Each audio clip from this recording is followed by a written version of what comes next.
Kevin, you know what land mostly lived up to concept art? Could it be the land that you love so much? Star Wars Galaxy's Edge, yes. Whoa, Star Wars Galaxy's Edge, also known as Batuu, also known as whatever it is, Star Wars Land. Yeah, the one issue with Batuu when it comes to concept art is there's no aliens or droids running around. Exactly. That's my biggest flaw with it, is it needs more aliens. Yeah, I agree 100%. But other than that, I love the land. I went recently, 2 weeks before all this stuff happened and it closed. I loved it. I thought it was the coolest thing. I could spend hours there just hanging out. I got let me grab my lightsaber to show everyone real quick. Yeah, show everybody. Show that off, Angelo. Here, Kevin. What are you? Kevin, keep talking. I gotta grab the blade. Okay, while Angelo's grabbing his blade, I'm going to talk about the value of this lightsaber. He paid $200 for this, ladies and gentlemen. And did he waste his money? That's subjective. I did not waste my money. I did not waste my money. It is worth it. My brother got a lightsaber too, and it's pretty cool. I held it. Would I pay $200 for it? No. You're also not as into Star Wars as I am. I'm a very casual Star Wars fan. Like, I'm not watching the Clone Wars right now. I am. So this is my saber. Kevin can't see show it that right off. now, but there you go. I went with the Peace and Justice build.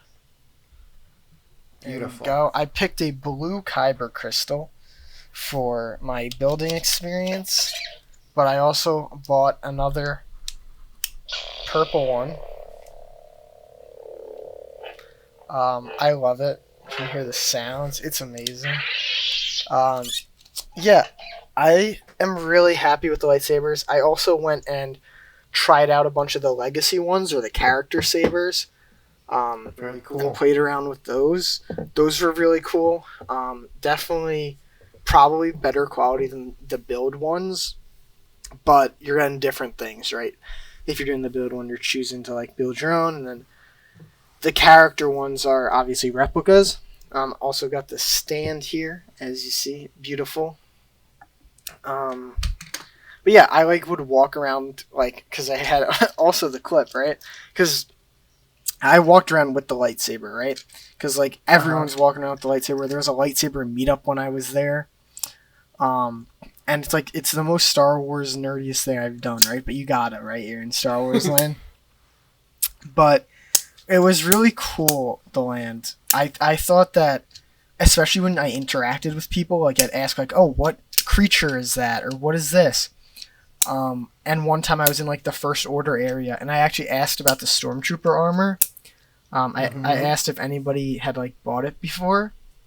And the girl was like, "Oh, there's been a few, and they actually make it to your size." And I was like, "Oh, that's crazy." No, yeah, I thought that was really. I didn't know how in depth it was, but wow. She said that, and then she saw my lightsaber, and we were in the First Order area, so she was like, "I don't need to call anyone for this, do I?" And I was like, "No, well, I'm good. I'm just collecting." So yeah, how did you feel about Oga's Cantina? How was that? Oh, it was cool. It was really, the drinks are super unique. Obviously, not 21, so couldn't have any of the alcoholic stuff, unfortunately. But one day we'll go and try all of those. One day. But yeah, all the stuff was good that I tried. Oga's Cantina is my favorite part of Galaxy's Edge. I love it. It's it's really aesthetic. I thought that the blue and green milk was a little disappointing, but I'd still have it again. That's what I get. That's my regular now when I go, is the blue milk. I like the carbon freeze a lot at the cantina. The carbon freeze is good. I got the carbon freeze last time I went. I feel like it's something that's so distinct to Galaxy's Edge too. Other lands might have a restaurant, but it's pretty generic, as a restaurant can be. But Galaxy's Edge, Oga's Cantina is something so unique to Galaxy's Edge that I feel it's what makes it, for me, such a great experience. I agree 100%. So Rise of Resistance. Angelo. Amazing ride. What a good ride. It's the experience alone of the pre-show. The pre-show Phenomenal. was the greatest ride I've ever been on.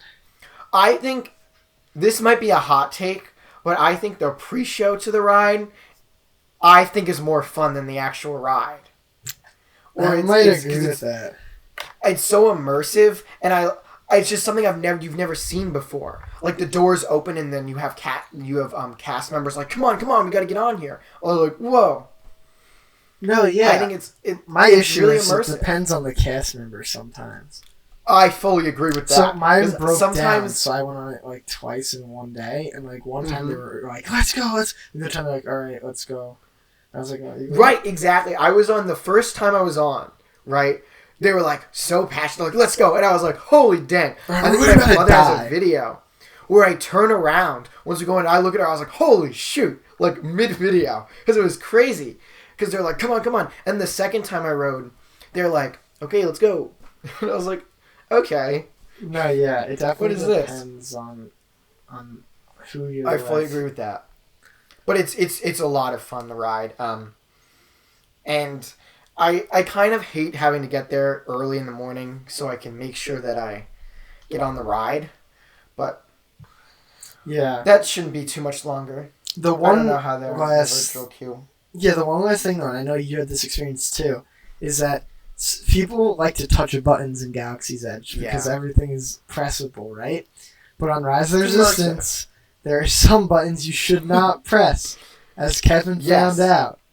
So we were in the I think I told this. I did tell the story last week. I think too that we were in the room where like before you get into the interrogation area, and these teenagers were just like pressing buttons, and the guy broke character and was like. He's like, first of all, I thought he was joking because he's like, don't look at me, turn around. So he had the kid turn around and stare at the wall, which is weird. But then he started like legit yelling at him and saying like, you're going to shut down this ride because the kid started laughing. And he's like, this isn't a joke. And I was like, oh, dang.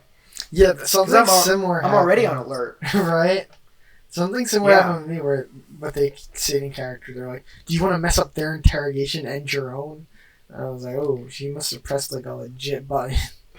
Right. Because the lady said, like, these buttons are not okay or whatever. And I was like, ooh. But to be honest, that you shouldn't have those buttons out. Like, Tower of Terror has that button at Hollywood Studios where it's literally in a case and they open it up every time. Yeah, I agree. Right? So it should be like, something should be over it or something so the cast member picks it up and presses the button.